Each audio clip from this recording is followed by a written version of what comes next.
Director Patel, we are now more than 2 months into a war with Iran, a leading sponsor of terrorism, and we have already seen at least 3 terrorist attacks related to that war, including one at Temple, Israel in West Bloomfield, Michigan, where a Hezbollah-inspired attacker rammed a vehicle into a synagogue holding approximately 100 young children. And yet the FBI has not yet put out an intelligence bulletin about the threats to the homeland resulting from this war.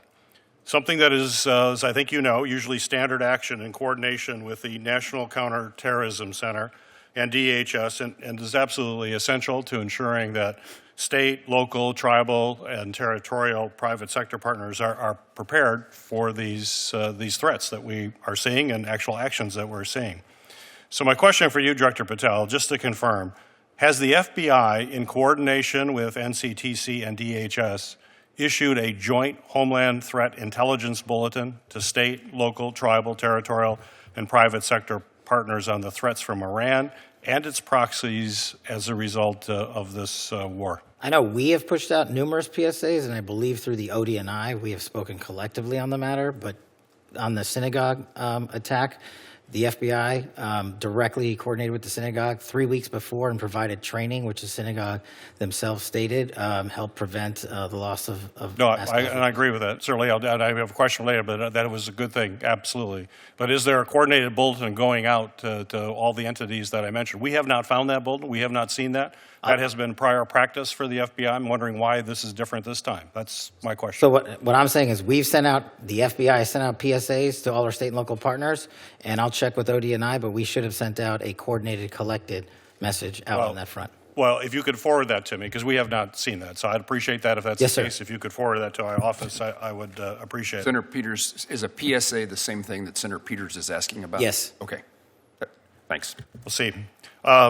I'm, as ranking member of Homeland Security and Government Affairs, Chairman Paul and I, working in a bipartisan way, Chairman Paul, have requested a committee briefing about these threats, about the threats related to what's happening as a result of the war in Iran. About a month and a half ago, we're still waiting to get that briefing from the FBI, and we're the Committee on Homeland Security in the U.S. Senate. Can I get a commitment from you that we will get that briefing as soon as possible? Absolutely. Good. Thank you. Director Patel, for decades, the FBI, in partnership with the Cybersecurity and Infrastructure Security Agency, has played an absolutely critical role in helping both state and local election officials defend against threats to our election. The FBI briefed election officials on both physical as well as cyber threats. It's helped political parties and campaigns secure their communication systems. That has investigated foreign influence operations, and it's investigated threats against our election workers. And the work was bipartisan, it was technical, and it was trusted over those years. However, today when we look at what the FBI is doing, it seems to be somewhat different. In January, the FBI seized more than 650 boxes of 2020 election materials from Fulton County, Georgia.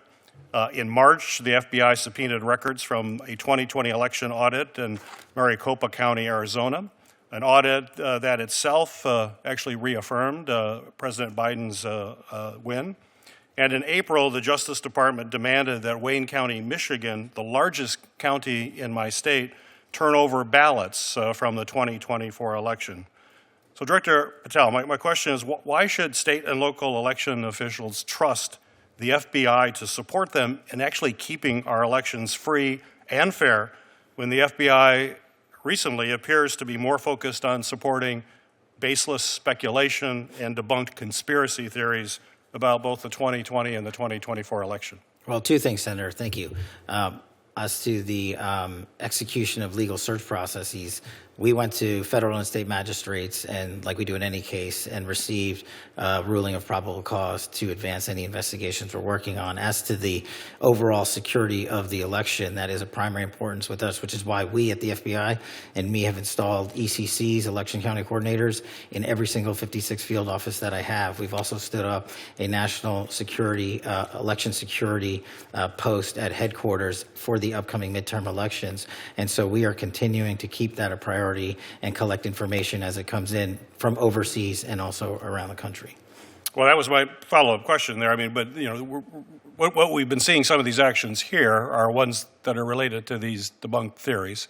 But our officials want to know what is going to happen going forward. They're going to want to ensure that state and local elections are indeed going to be free and fair, and folks are being protected by the FBI. You mentioned a couple of initiatives. What is the main message that you want to tell right now to election officials all across the United States, that the FBI is actually going to be their partner to ensure, as we have seen in the past, free and fair elections that have occurred every single election in the United States in recent history, that it's also going to happen again this year?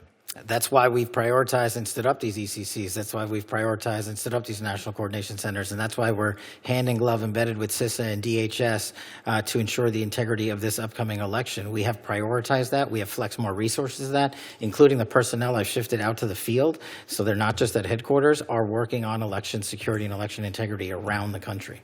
Well, as you come before the Committee on Homeland Security, which I appreciate your commitment to have that briefing, we're going to want to do a deeper dive into that, and I would hope you'd be prepared to do it at that time, and you could commit to doing that. Thank you, Senator. Thank you. Thank you, Mr. Chairman.